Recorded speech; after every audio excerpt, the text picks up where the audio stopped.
The Centennial Ascension ceremony was formal beyond anything in Samuel Reeves's experience, and he'd spent 5 years studying Valkoran culture, specifically to understand events like this.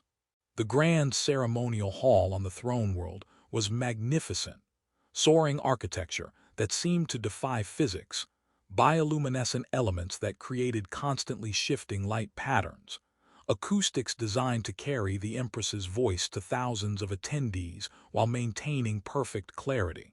Samuel was there as part of the human diplomatic delegation, though delegation was generous for his role.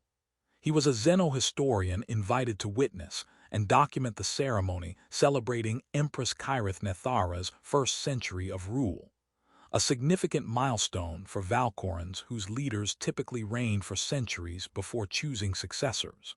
His assigned seat should have been with other human observers in the outer sections, showing proper deference to established galactic powers who'd earned proximity to the throne through centuries of diplomatic relationship building.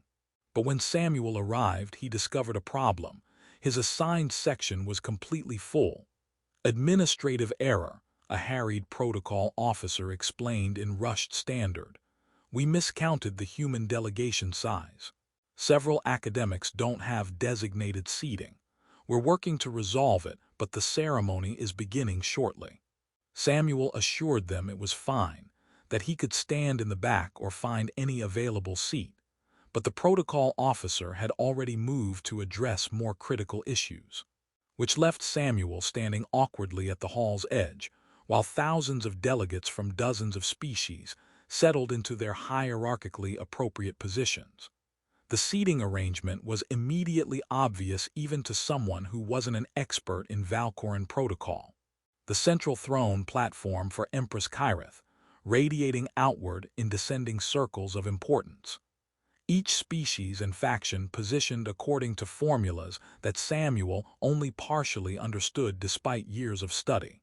Finding an empty seat without knowing its hierarchical significance could be catastrophic.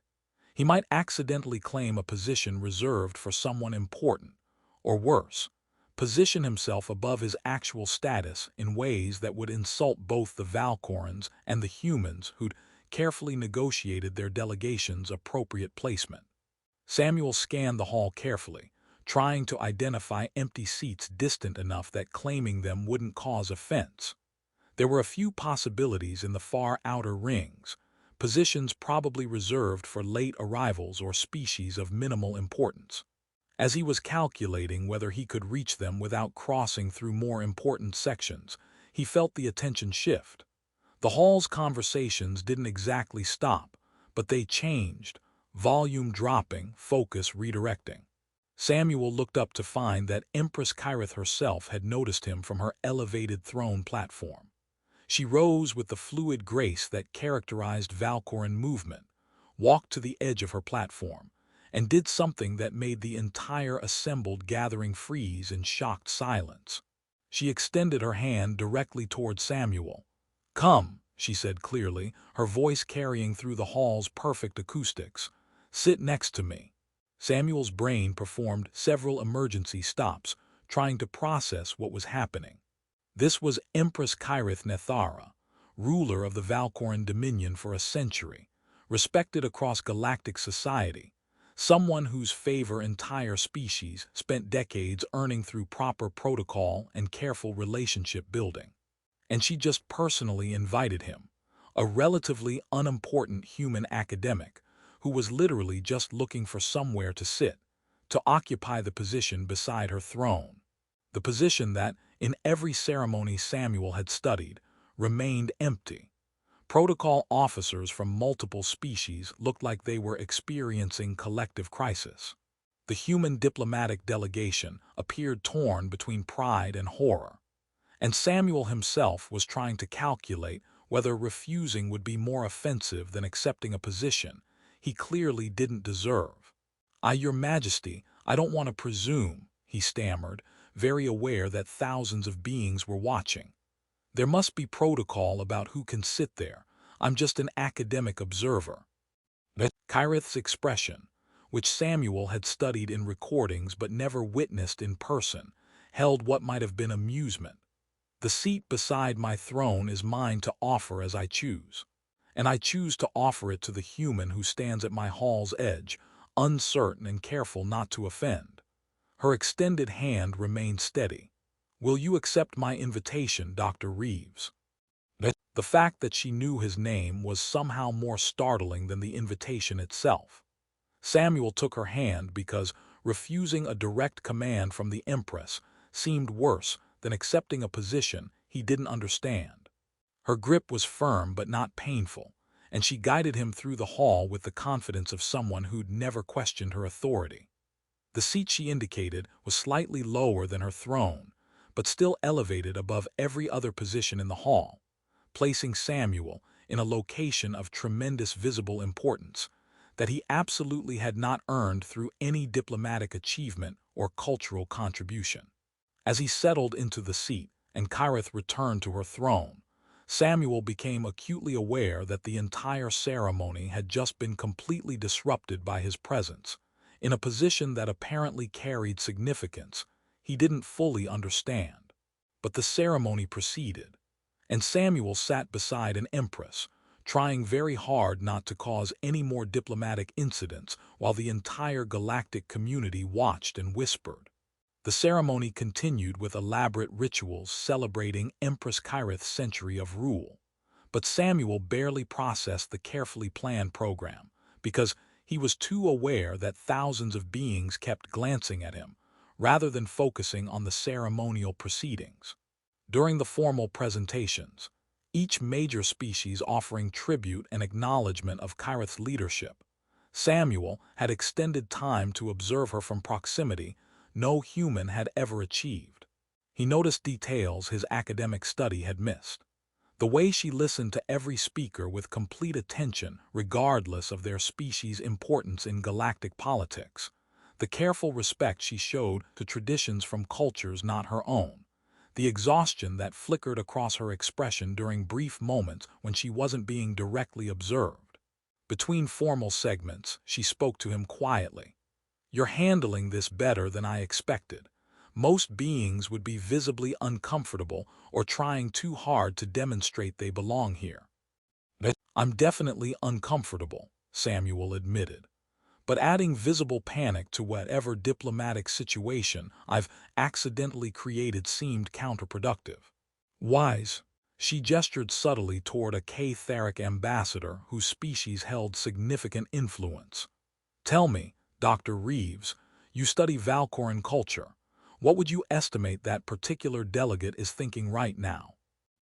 Samuel observed the ambassador's body language, the way they kept glancing at him while maintaining conversation with their neighbors, the slight defensive posture suggesting uncertainty. "I'd guess they're recalculating their assessment of human diplomatic importance and wondering if their species missed something crucial about human-Valkoran relations." "Accurate. What else?"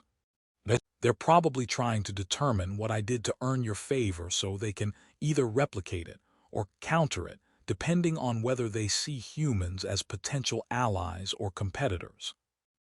Kyrith's expression shifted into what was definitely amusement. "Also accurate. You have good observational skills. Most academics would be too focused on the honor of sitting beside me to notice the political calculations happening throughout the hall. The honor is somewhat overwhelming, but I'm a historian. I'm trained to observe and document rather than participate." Samuel paused, "though I seem to be participating more directly than anticipated." "That was my intention." "May I ask why? You invited me specifically by name, which means this wasn't spontaneous kindness. You noticed me standing without a seat and made a choice that's clearly significant in ways I don't fully understand." "Because you were standing at my hall's edge, clearly uncertain about protocol, demonstrating respect for customs you don't fully understand rather than presuming importance you haven't earned." Kyrith's voice was quiet but certain. "That humility is rare in galactic politics. Most beings in your position would have claimed any empty seat and justified it later, or demanded protocol officers resolve the problem immediately. You were trying to be invisible rather than creating disruption. I was trying not to cause a diplomatic incident. Exactly. That character deserves recognition more than the political maneuvering that fills most of these seats. She gestured subtly at the assembled delegates. Do you know what the position you're occupying traditionally represents? No, it's been empty in every ceremony I've studied. Because I've never chosen to fill it before. The seat beside the throne is offered to someone the Empress designates as honored companion, a public declaration of personal trust and favor granted perhaps once in a ruler's lifetime. It's not a formal title with defined responsibilities, but it carries significant political weight. Samuel felt something cold settle in his stomach, and I just accepted it because I didn't want to refuse your direct invitation. You accepted because your instinct was to trust that I wouldn't offer something that would harm you. That trust, offered without calculation of political advantage, is exactly why I chose you. Kyrith returned her attention to the ceremony. We'll discuss the implications later. For now, simply observe and document as you intended, though you'll be documenting from an unusual perspective. The ceremony continued, and Samuel tried to process that he'd accidentally become the first being in Empress Kyrith's century of rule, to occupy a position of tremendous significance that he didn't even know existed an hour ago. After the ceremony concluded and the formal gathering transitioned to reception, Samuel was immediately surrounded by delegates wanting to understand what just happened. The human diplomatic staff reached him first, their expressions mixing pride, confusion, and barely concealed panic. Dr. Reeves, that was unexpected, Ambassador Chen said carefully. Do you have any idea what accepting that position means? The Empress explained it carries political significance, something about honored companion status. Something about. Chen looked like he was struggling with several responses before settling on diplomatic neutrality. That's underselling it considerably. You've just been publicly designated as someone the Empress trusts personally. That elevates human diplomatic standing with the Valkoran Dominion by orders of magnitude. A Valkoran noble approached, someone Samuel recognized from his academic research as belonging to one of the oldest families in the Dominion. Dr. Reeves, I am Lord Kethai's Morin. I must ask, with utmost respect, what did you do to earn such favor from the Empress? I was looking for somewhere to sit.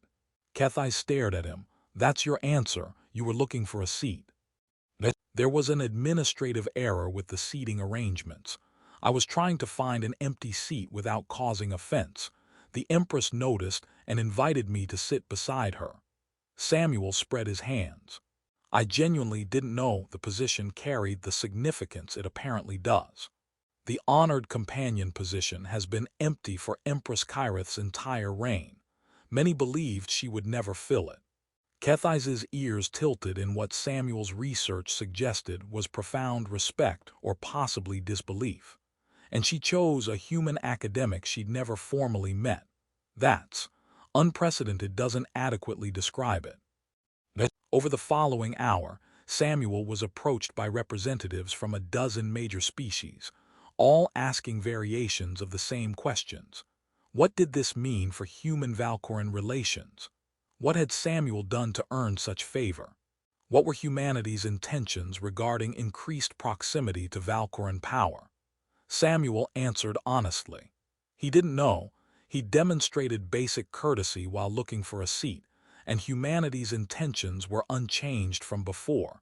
Continued diplomatic relationship building and cultural exchange. But he was increasingly aware that accepting the Empress's invitation had bound him to something far more significant than he'd understood. The whispered conversations throughout the reception, the way other delegates watched him, the sudden elevation of human diplomatic importance, all of it stemming from a simple gesture of kindness that carried weight he'd never anticipated. When Empress Kyrith herself approached later in the reception, the crowd around Samuel immediately made space, with the kind of deference that reminded him exactly how powerful she was. Dr. Reeves. I hope my other guests haven't been overwhelming. They've been very interested in understanding what happened during the ceremony. I'm certain they have. Walk with me. It wasn't a request. She guided him to a quieter section of the reception space, away from the immediate press of curious delegates. You're handling the attention well, but I suspect you have questions you couldn't ask while surrounded by political observers. Many questions, starting with why you chose me specifically when you've never filled that position before. Because I've spent a century surrounded by beings who calculate every interaction according to political advantage. Your confusion and humility during the ceremony reminded me that not everyone approaches power with an agenda. That quality felt valuable enough to recognize publicly, even knowing it would create complications. She met his eyes. I didn't choose you to elevate human diplomatic standing, though that's a consequence I accept.